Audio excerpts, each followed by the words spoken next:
I'm Michael P. Coleman, Content Director for Brother Be Well. Today we're talking with Mykel Gayent. He's a phenomenal advocate and Brother Be Well content contributor. He's also a guy with a great story, and he'll be sharing details of his journey through trauma and addiction to recovery and ultimately to service to our community. Mykel Gayent, how you doing today? I'm doing well, thank you. Really great to have you here. Thanks a lot, Mykel.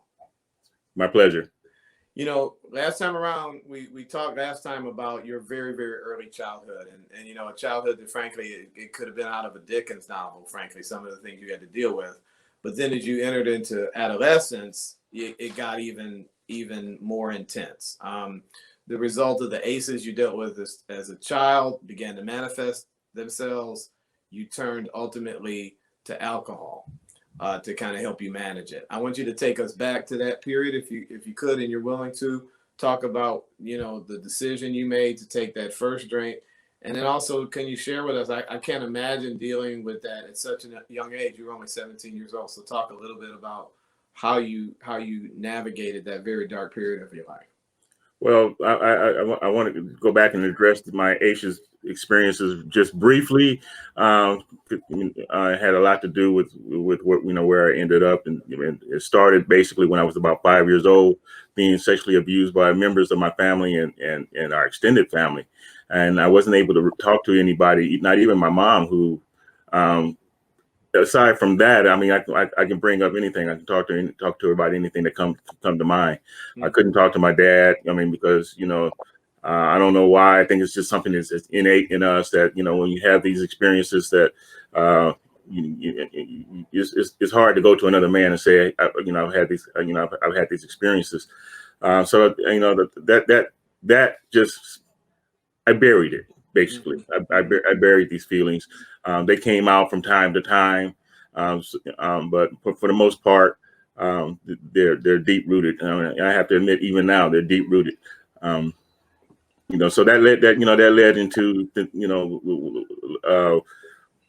when my father changed, and basically let's advance into high school is when I started working. You know, I had my first job with Earl Shive's paint shop. I remember that all too well. It was right down the street from my high school. Yeah. You know, so I could work. I could take my lunch and go onto the campus, and and show off my friends that, you know, I'm working now. You know, I was doing well, but, you know, things at home was still bad. You know, my pops would take any monies that I had and say that I have to pay my way and stuff. So, you know, while I was making a little bit of money, I was still still being able to take care of myself. I still had to, you know, contribute to the household, but I felt like it was unfair because of the treatment that I had been receiving from him from years previous.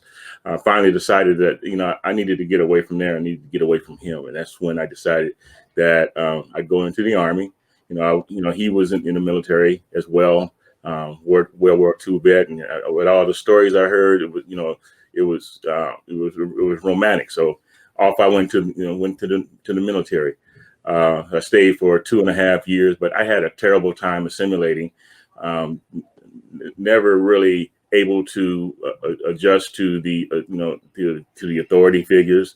I never wanted to do everything that I was told, because I didn't like how they told me to do things, because it just kept taking me back to being with my dad. So after 2.5 years, I was discharged.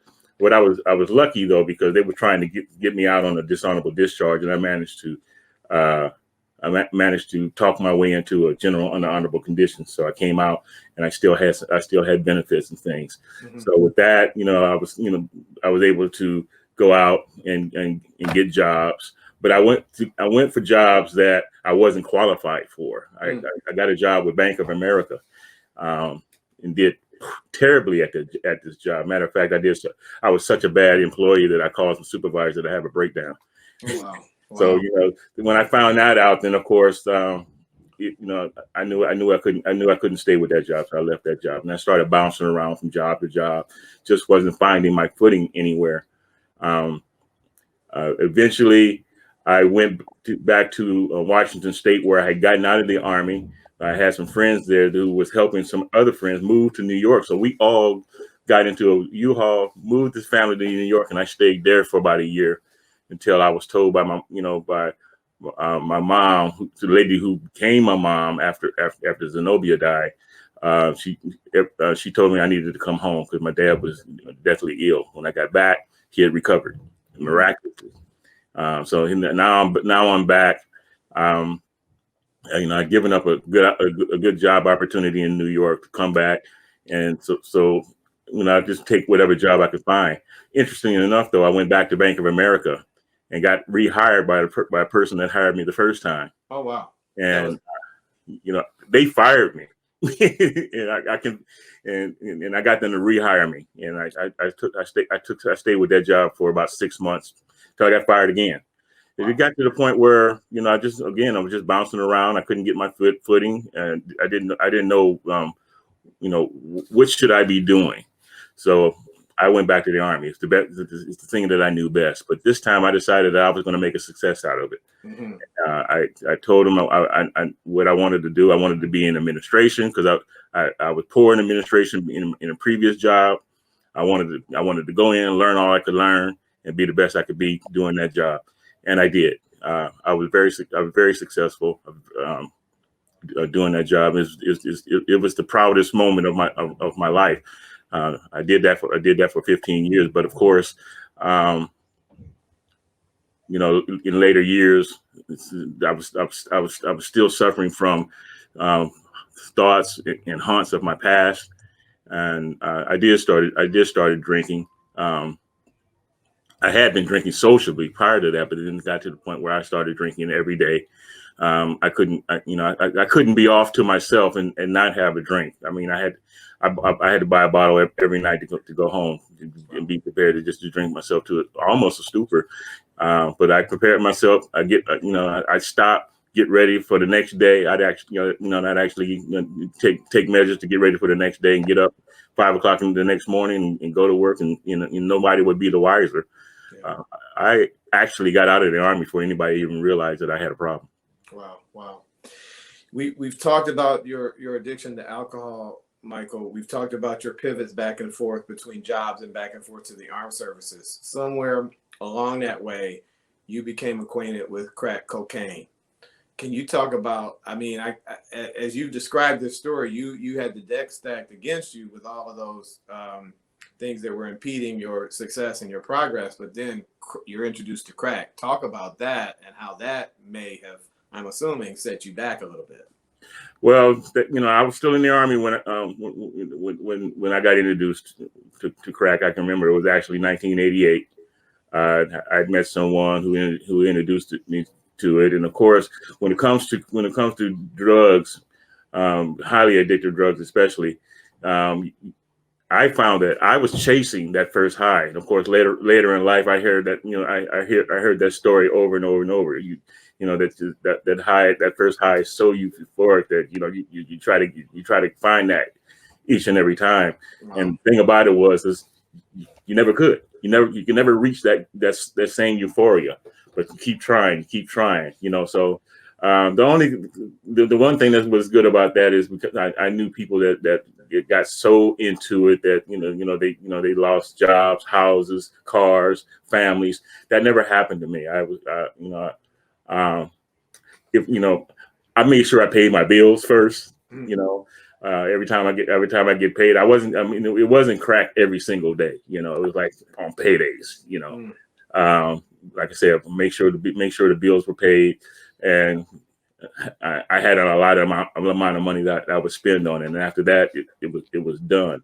But toward the end, it got to the point where, thank God, I had somebody in my life that could take over the business portion of our lives and allow me to fester in my addiction.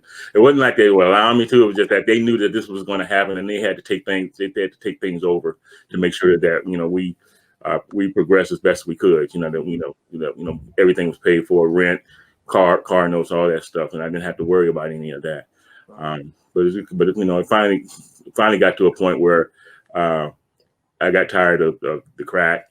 It just wasn't doing anything for me. I didn't want to spend my money on it anymore. And 2 weeks before my real bottom from alcohol came, I stopped with the crack. And I think that also made it easier for me to accept that I needed to stop drinking as well. And we're going to get to that real bottom in just a second. But just before we get there, you got ACEs, you got alcoholism, you got crack cocaine. And then on top of that, or on top of those, you start to experience panic attacks.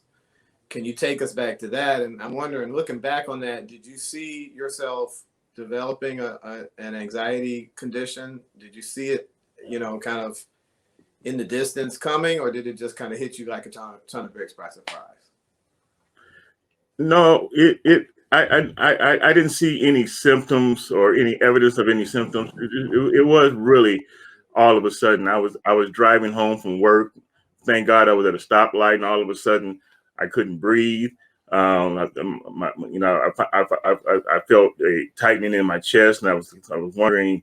I was trying to remember some of the symptoms that you hear and read about for potential heart attacks or strokes, and I started feeling some of that, or at least I thought I did, and I thought maybe I was about to stroke out right then and then. Wow. I don't know. I just asked God for help and just relaxed a little bit, and it went away. But the panic attacks continue for a while.